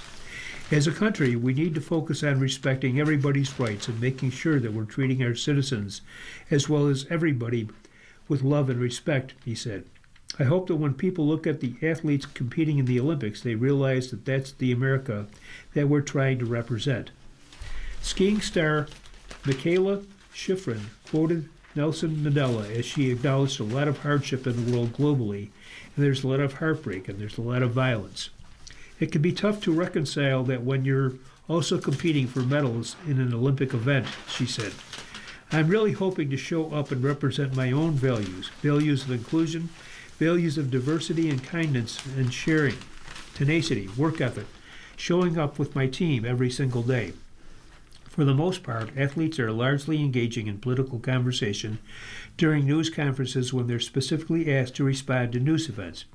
At one such press event, American figure skater Amber Glenn, an outspoken LGBTQ+ rights activist, noted that the queer community is going through a hard time under Trump. She later said she would step back from social media after receiving threats on the platform. Political controversy can put athletes at an uneasy intersection when they weigh whether to use their platforms to take a stance or avoid anything that might upset their fans or sponsors. During last month in Australian Open tennis tournament, American Amanda Anisimova said questions about U.S. politics were not relevant. Another American player, Taylor Fritz, said he felt that whatever I say here is going to get put in a headline that's going to get taken out of context. So I'd really rather not do something that's going to cause a big distraction for me in the middle of the tournament, he said. Back at the Olympics, U.S. speed skater Casey Dawson said, "We definitely know the whole situation going on in the USA, while noting that politics don't apply to us at the Games. We're here to skate," said Dawson, who finished 8th in the men's 5,000 meters on Sunday with Vance and his family in the stands. "We're here to skate. We're here to perform." The spotlight on the United States that comes with global sports will only intensify in the coming years. The U.S., along with Canada and Mexico, will host this year's World Cup, and the 2028 Summer Olympics will be held in Los Angeles. While there's little chance that political tensions in the U.S. will ease at that time, some hope that sports will serve as a way for people to process their disagreements and ultimately come together. There's this really magical thing that sport can do, said Ashley Huffman, who was the chief of sports diplomacy at the State Department during the Biden and first Trump administrations. It can lower the temperature of the room. Linda? Thank you, Larry.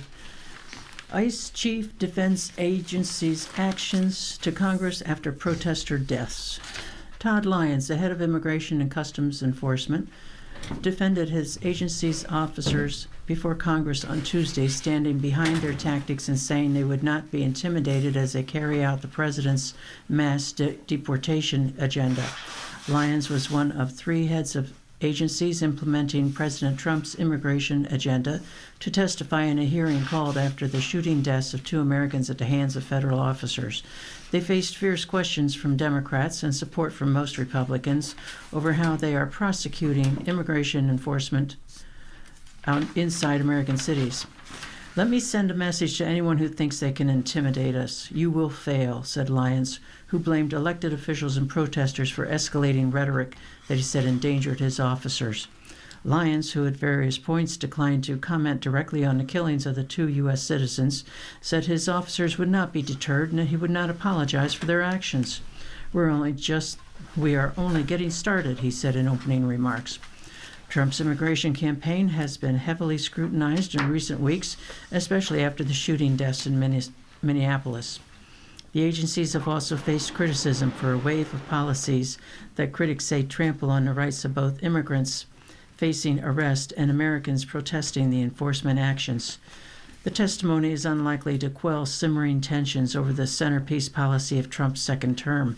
Lyons, the acting director of U.S. Immigration and Customs Enforcement, Rodney Scott, who heads U.S. Customs and Border Protection, and Joseph Edlow, who is the director of U.S. Citizenship and Immigration Services, spoke in front of the House Committee on Homeland Security. Lyons and Scott said standard operating procedures were followed in the January shootings. This is the first time all 3 have appeared in Congress since the department received a huge infusion of money from Congress last summer and since immigration enforcement operations intensified across the country. Under Lyons' leadership, ICE has undergone a massive hiring boom, and immigration officers have deployed in beefed-up enforcement operations in cities across the country designed to increase arrests and deportations.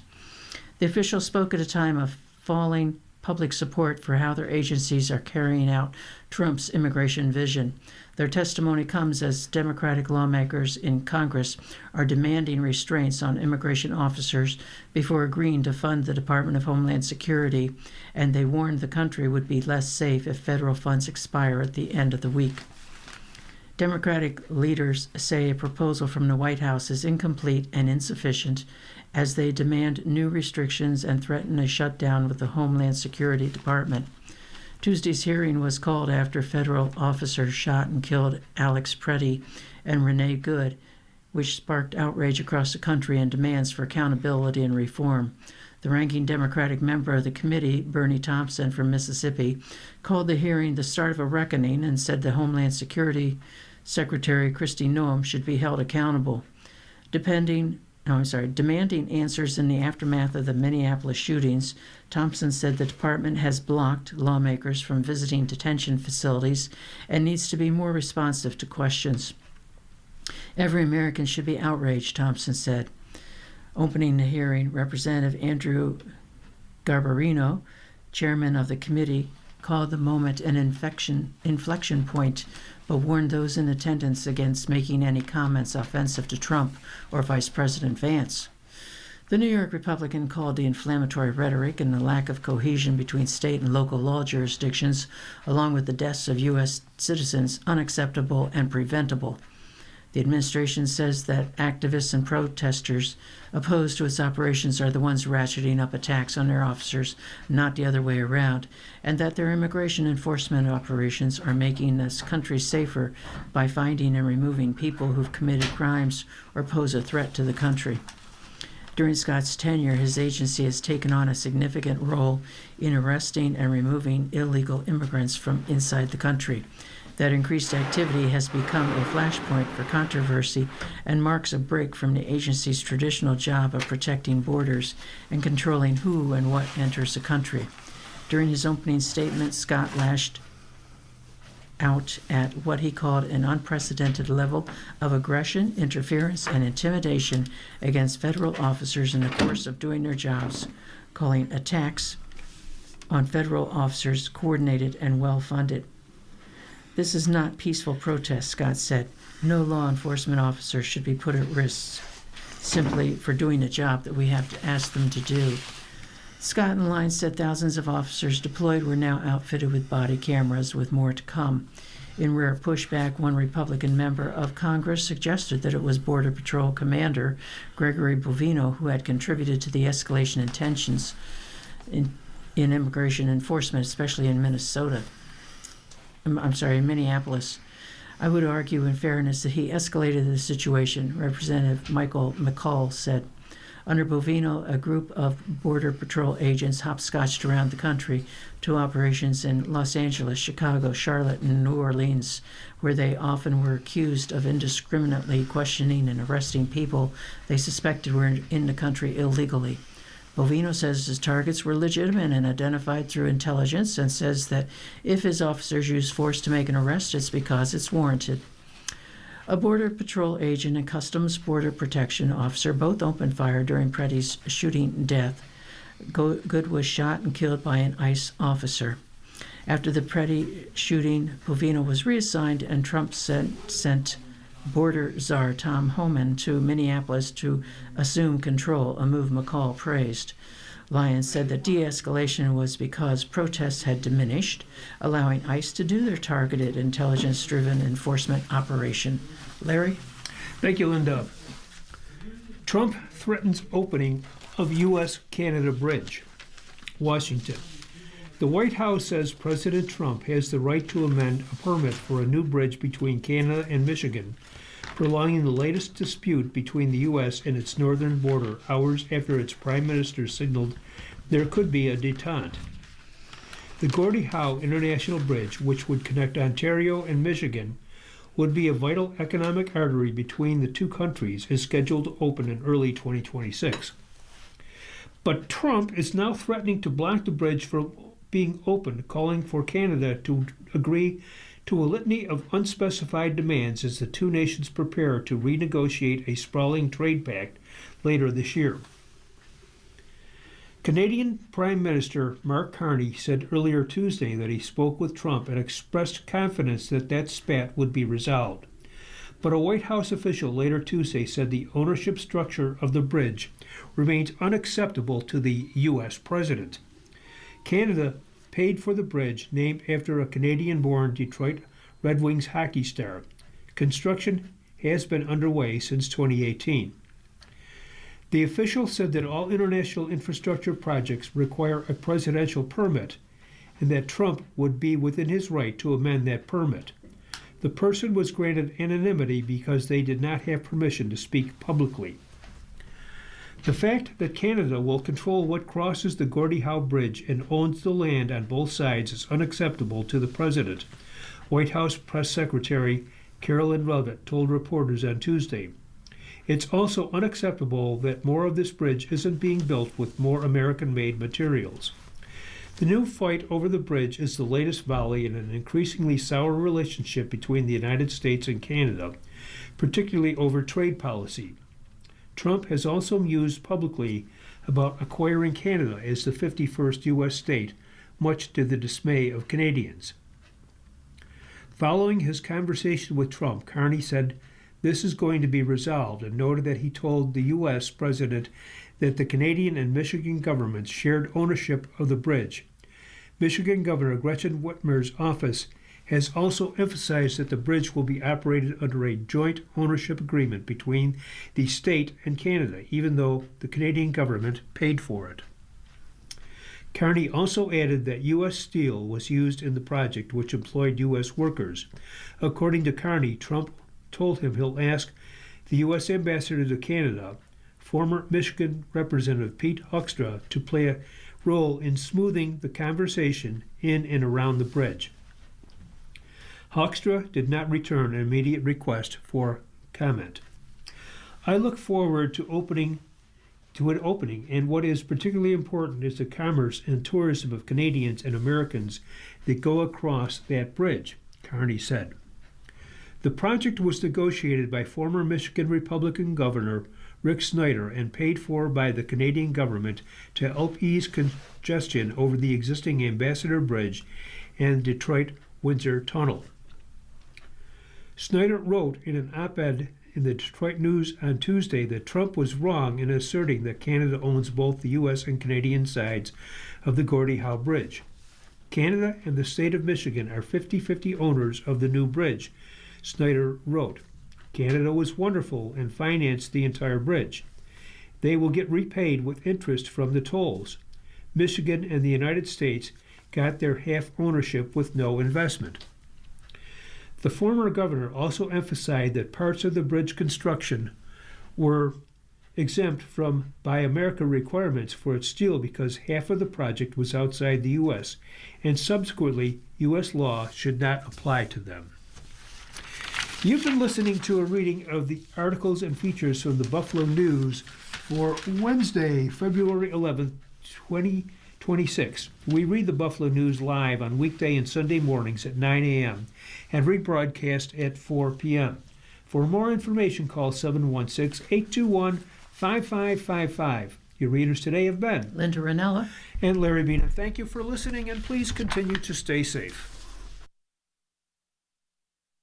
If you're listening to this publication online, you're probably using our website, a podcast player like Spotify or iTunes, a streaming service like Siro, or a smart speaker. Did you know that we now have a dedicated app that can be downloaded to any mobile device, like a smartphone or tablet, for free? App users can conveniently access our live stream and any episode of our podcast easier than ever. To download the app, just type NFRRS in the search window in the Apple App Store or in the Google Play Store. Contact us anytime if you have any questions by calling 716-821-5555, extension 5. Thank you.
following program is intended for listeners who are blind, have low vision, or have another